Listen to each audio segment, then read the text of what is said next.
नमस्कार दोस्तों, आपका फिर से स्वागत है हमारे YouTube channel tech and education में। आज की वीडियो बहुत खास है क्योंकि बड़े सारे लोग हैं जो लैपटॉप पे बहुत सारा पैसा वेस्ट भी कर देते हैं। कई बार मैं इन्वेस्ट नहीं कहूँगा, इसको वेस्ट कहूँगा, क्योंकि जब आपको लैपटॉप में वो रिक्वायरमेंट नहीं मिलती तो वो पैसा आपका वेस्ट होता है। जब आपको लैपटॉप में अपनी मर्जी की रिक्वायरमेंट मिल जाती है अपनी परफॉर्मेंस के साथ, वो आपकी इन्वेस्टमेंट है, क्योंकि लैपटॉप आपकी कमाई भी करके देता है। लेकिन वही आपके लिए सरदर्द बन जाता है जब आपको पैसे लगाने के बाद भी परफॉर्मेंस नहीं मिलती। आज मैं ये बात करूँगा कि किस तरह से आप हिडन फीचर्स को ध्यान में रखें और जो फालतू के फीचर्स हैं जो स्क्रीन पे आपको शो होते हैं, जो मार्केट में आपको बताए जाते हैं, उनको आप ज़्यादा ध्यान में ना दें। क्योंकि कई बार क्या होता है, हम मार्केट में जो भी स्पेसिफिकेशन हमें बताते हैं उनको हम सोच के, उनको देख के हम लैपटॉप परचेज़ कर लेते हैं, लेकिन उसके अंदर जब हमें वो स्पीड नहीं मिलती, वो कैपेसिटी नहीं मिलती, वो परफॉर्मेंस नहीं मिल पाती, तो हम परेशान होते हैं कि इतना महंगा लैपटॉप ले भी लिया और उसके बाद उसका कुछ काम भी नहीं आ रहा। इसके बारे में आज मैं आपको पूरी डिटेल में बताऊंगा। आप वीडियो के अंत तक बने रहो और अगर आपने हमारे चैनल को सब्सक्राइब नहीं किया तो सब्सक्राइब कर लो, क्योंकि ऐसी टॉप क्लास की वीडियोस टेक्निकल स्पेसिफिकेशन के साथ आपको हर बार मिलती रहेगी। पहला लैपटॉप उन लोगों को चाहिए जिन्होंने सिर्फ नॉर्मल ऑनलाइन काम करना है, और दूसरा वो लोग हैं जिन्होंने प्रोफेशनल काम करना है। तो ये दो कैटेगरीज हैं लैपटॉप को यूज़ करने वाली। इन दोनों के हिसाब से मैं आपको बताता हूँ कौन कौन से प्रोडक्ट की स्पेसिफिकेशन आपको ध्यान में रखनी चाहिए। सबसे पहली चीज़ है प्रोसेसर की। अभी प्रोसेसर में दो वर्जन है। एक वर्जन है प्रोसेसर में लो स्पीड वाला, एक है प्रोसेसर में हाई स्पीड वाला। अगर मैं लो स्पीड की बात करूं तो वो है 1.2 गीगाहर्ट्ज़ से लेके 2 गीगाहर्ट्ज़ तक। ये प्रोसेसर की स्पीड होती है उन लोगों के लिए जिनका बजट कम है, जिन्होंने नॉर्मल काम करना है। लेकिन अगर किसी ने हाई लेवल का काम करना है, हैवी सॉफ्टवेयर चलाने हैं, तो उनके लिए प्रोसेसर की स्पीड कम से कम 3 गीगाहर्ट्ज़ की होनी चाहिए।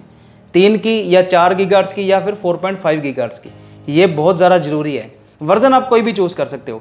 मैं आपको एग्जांपल देता हूं। अगर आपने नॉर्मल काम करना है तो आप या तो AMD Ryzen 3 में चले जाओ या आप i3 में चले जाओ 10th और 11th जनरेशन में। ये है कैटेगरी 1 के लिए। लेकिन अगर दूसरी कैटेगरी में आप हो और आपने हैवी काम करने, हैवी सॉफ्टवेयर चलाने हैं या बिजनेस का काम करना है, तो आप AMD Ryzen 5 या फिर i5 या उसके आगे AMD Ryzen 7 या फिर i7, इस तरह की जनरेशन में कम से कम जाओ, ताकि आपको स्पीड भी मिले, आपको परफॉर्मेंस भी मिले। अभी दूसरी चीज़ की हम बात करते हैं, वो है रैम की। दोस्तों, रैम क्या काम करती है? आपके कंप्यूटर में जितने भी सॉफ्टवेयर्स आपके चल रहे हैं, एप्लीकेशंस आपकी रन कर रही हैं, उनकी प्रोसेसिंग की स्पीड ये उससे डिपेंड करेगी कि आपकी रैम की स्पीड कितनी है, आपकी रैम की कैपेसिटी कितनी है। अगर आपकी रैम की कैपेसिटी 4 GB है तो प्रोसेसिंग स्लो होगी। अगर रैम की कैपेसिटी 8 GB है तो प्रोसेसिंग उससे फास्ट होगी। और अगर 16 GB या 32 GB है तो प्रोसेसिंग बेस्ट होगी। ठीक है, नॉर्मल काम के लिए कैटेगरी 1 के लिए आपको 4 GB रैम सफिशिएंट है। 8 GB मिल जाती है, बहुत अच्छी है। अगर आप दूसरी कैटेगरी में हो तो आपको रैम कम से कम 8 GB की या फिर रिकमेंडेड है 16 GB की रैम होनी चाहिए। रैम में दूसरी कैटेगरी है दोस्तों स्पीड। स्पीड एक तो होती है 2666 mHz की और एक होती है 3200 mHz की। अगर आपने कैटेगरी 1 में काम करना है, लो स्पीड में काम करना है, नॉर्मल काम है आपका, तो आप 2666 mHz की रैम भी ले सकते हैं, कोई दिक्कत नहीं है। अगर आपका काम जो है हैवी सॉफ्टवेयर का है, कैटेगरी 2 में है, तो आपको रैम कम से कम वो चूज़ करनी चाहिए जिसकी स्पीड 3200 mHz की हो।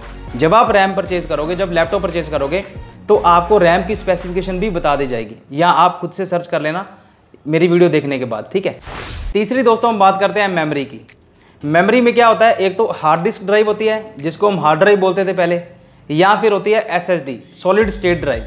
हार्ड ड्राइव और सॉलिड स्टेट ड्राइव में इतना फ़र्क है कि SSD जो है हार्ड ड्राइव के मुकाबले 6 गुना ज़्यादा प्रोसेसिंग की स्पीड रखती है फाइल्स को ओपन और क्लोज करने में। मतलब अगर HDD 40 सेकंड किसी चीज़ के ले रही है तो SSD वही 6 सेकंड में या 7 सेकंड में काम कर देगी। इतनी हाई स्पीड है SSD की। इसलिए आपको ध्यान रखना है, चाहे आप कैटेगरी 1 में काम करते हो चाहे कैटेगरी 2 में काम करते हो, आपको HDD के साथ SSD कंपलसरी लेनी चाहिए। अगर आपका कैटेगरी 1 में काम है तो आप 256 GB की SSD से काम चला सकते हो। उससे हाइयर लेनी है 512 GB की ले लो, सफिशेंट है। 256 GB की आपके लिए काम करेगी 100%। अगर आपका काम हाई कैटेगरी में है, कैटेगरी 2 में है, फिर आपको 512 GB की SSD या फिर 1 TB की SSD रिकमेंडेड है, जो आपको लैपटॉप में देखनी चाहिए। अगर आपको मेमोरी ज़्यादा चाहिए तो आप हार्ड ड्राइव को 1 TB या 2 TB की रख सकते हो, आपकी मर्जी के हिसाब से। हार्ड ड्राइव में जो उसके RPM होते हैं वो होते हैं 5400 और 7200। आपको कौन सा चूज़ करना है वो आप देख लीजिए, लेकिन मैं आपको रिकमेंड करूंगा कि कैटेगरी 2 के लिए कम से कम आप 7200 RPM वाली हार्ड ड्राइव ही चूज़ करो। 5400 वाली हार्ड ड्राइव आप मत चूज़ करना, क्योंकि उसकी स्पीड 7200 की स्पीड 5400 वाली से ज़्यादा होगी। Last but not the least, ये है GPU ग्राफिक कार्ड्स।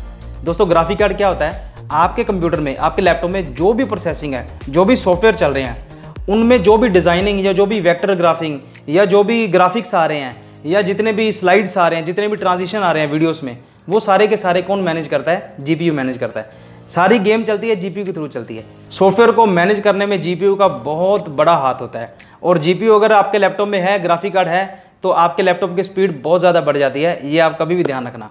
अगर आपका नॉर्मल काम है तो आजकल आप वही लैपटॉप चूज़ करो जिसमें कम से कम इंटीग्रेटेड जीपीयू जरूर है। लेकिन अगर आपका काम कैटेगरी 2 में है, हैवी सॉफ्टवेयर में है, तो आप ग्राफिक कार्ड मिनिमम जो है 4 GB का या फिर रिकमेंडेड आपको 6 GB का यूज़ करना, क्योंकि ये स्पेसिफिकेशन आपको जरूर देखनी चाहिए। ग्राफिक कार्ड से आपके हैवी से हैवी सॉफ्टवेयर को चलने में बहुत ज़्यादा हेल्प मिलती है। आपका लैपटॉप कभी भी या कंप्यूटर कभी भी हैंग नहीं करता। आपको सिर्फ वही चीज़ें काम में आती है जो अंदर हार्डवेयर में रखी हैं। ऊपर की स्पेसिफिकेशन कम है या ज़्यादा है उसका इतना ज़्यादा फर्क नहीं पड़ता, लेकिन अंदर की स्पेसिफिकेशन जो है वो ज़्यादा इंपॉर्टेंट होनी चाहिए, क्योंकि लैपटॉप में आपका कम से कम 40-50 हज़ार से लेके 1-1.5 लाख रुपया आराम से लग जाता है। और आपके पैसे आपके काम आए, उसके लिए आपको मैंने आज ये सारी डिटेल बताई है।